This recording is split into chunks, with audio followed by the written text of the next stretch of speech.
Since Donald Trump's election win this week, as we've been talking about, the Dow and the S&P 500 have climbed to new records.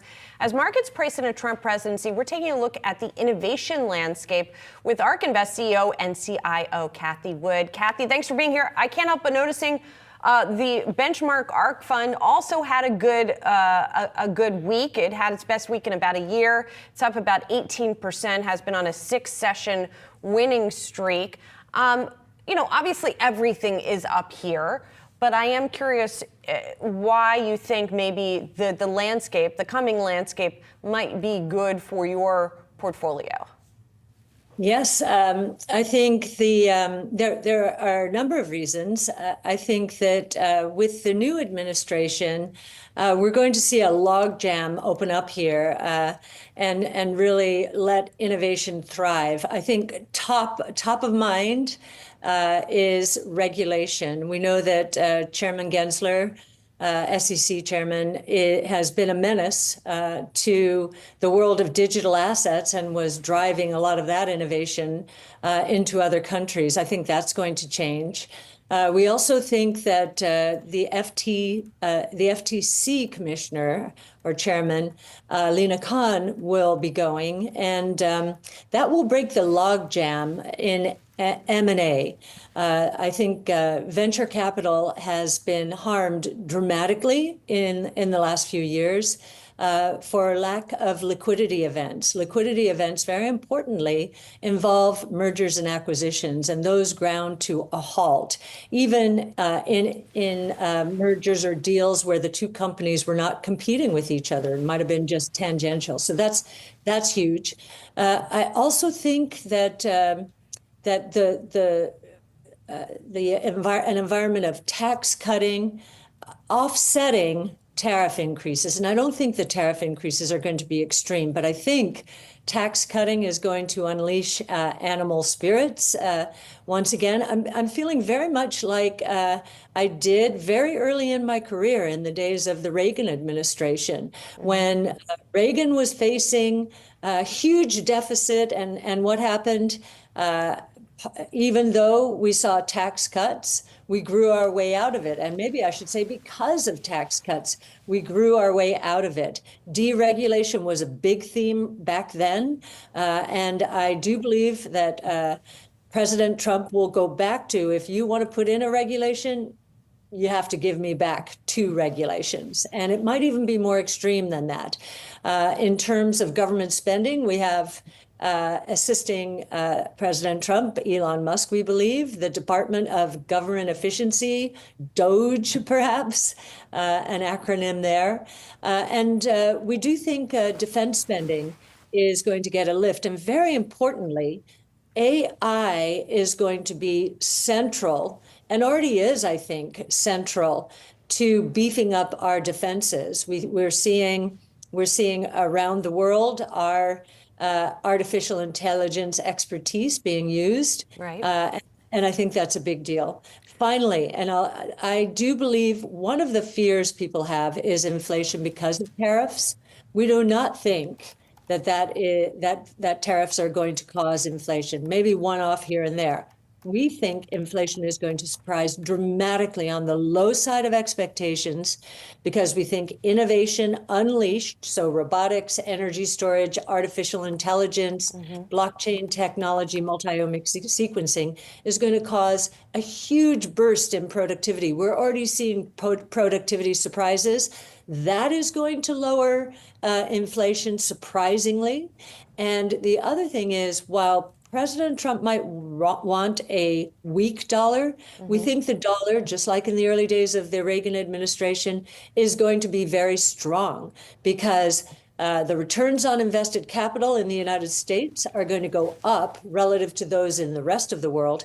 And that's going to attract capital and push the dollar up, which is also anti-inflationary. Commodities are priced in dollars. If the dollar's going up, the pressure on commodity prices will be down. So I think one of the biggest surprises brewing is much lower than expected inflation. There's a lot to dig into there, Cathie. So listen, I'm just going to pick one thing, and then we'll kind of go through and talk about some of these items. When it comes to M&A, and we're talking specifically about your portfolio, If you think there's going to be an uptick in M&A, do you think that companies in your portfolio will be affected either as targets or as buyers? And who do you think might be most likely to be affected within the companies in which you invest? Well, we have always said that we thought the big risk to our portfolio was that some of our pure plays would be taken out by conglomerates. I think the biggest category is in what some call the genomics theme, and we're now calling the multiomics theme. ARKG is the flagship there, and it's been hurt tremendously by a couple of things. One, M&A activity stopped, and in that world, M&A helps with price discovery, especially when companies are early stage, as many of ours are, and are not making money. They depend on liquidity events and M&A to set prices, help give investors an idea of what bigger companies think our companies are worth. Now, I hope a lot of them do not get taken out. We want to keep our pure plays, but we think some of them will. That's probably the area most ripe for takeovers. Kathy, let's talk about Elon Musk. You're a fan, Kathy. You're a believer. You're invested in his companies. He played an important role in this campaign. He bet big, Kathy. He bet right. Would you like to see him have a role in this Trump administration? Or, Kathy, as an investor, would you like to see him actually just not do that and stay focused on running his companies? I think he will remain focused on his companies. I think he'll play a vitally important role in advising the president in terms of the government efficiency initiative. As he says, and I've always believed, government spending is taxation, and we are bloated right now. We're just overwhelmed with taxation as well. So I think that he's going to be really important in two ways: introducing new technologies and actually cutting out a lot of middlemen in the government, just like he did at Twitter. He laid off 80% of the people, and Twitter's working fine. Maybe the advertising dollars haven't come back yet. I bet that changes.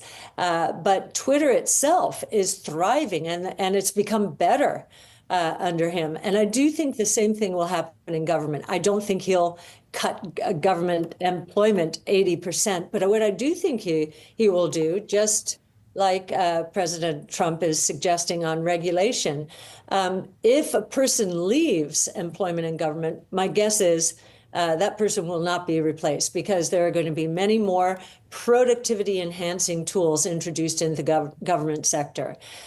So I think that's going to be one of his most important roles. I think he'll also have a tremendous impact on how to incentivize new technologies so that the U.S. continues to pull ahead of the game instead of being held back, as we have been in many cases in the last few years. So, and especially in space, going to Mars and so forth. So pretty excited about Elon's role. He's a first principles guy.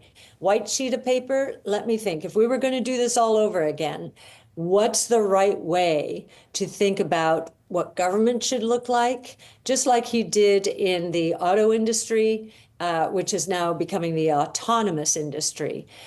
So pretty exciting. Kathy, I understand you lightened a little bit of your Tesla stake going into Election Day. Talk to us about that decision. Sure. Tesla is our largest position in the flagship strategy. We cannot buy a stock once it goes over 10% of the portfolio. And typically we let it run to some percentage of the portfolio, at which time we start cutting it back. Because if it sells off, and it is a very volatile stock, we like to have the latitude to buy it. We have let Tesla, you can see, we publish our holdings at the end of every day, run to 15% of the portfolio. It has increased, appreciated 50% more than the rest of our portfolio. And so we have been just cutting it very slightly, thinking that 15% from a risk control point of view is a good sized exposure. As you know, we publish our model and give away our research, and you can see from our Tesla model what our price target is. It's 2,600 within 5 years, and we do think the probability of reaching that price target now has been increased dramatically because, once again, regulation is probably going to be less of a showstopper in the new administration than it would have been in this one. Tesla's cars are about to become, the autonomous cars are about to become safer than human-driven cars. And so I think we're going to see autonomous mobility broadly through the United States, robotaxis, much sooner than we would have had this administration not been elected. Kathy, you look at Tesla, though, the move here is incredible. I mean, we're up about 30%, Kathy, in just the past month. Is that because you just think Tesla investors say, hey, you know what, our guy, our CEO, now has, the president-elect on speed dial? Is it justified to you, Kathy? I don't think that's the reason. I think what happened with Cybercab Day a few weeks ago forced, and Tesla's recent earnings report, forced analysts into considering what will autonomous mean to this business model. And an autonomous taxi network is a SaaS model.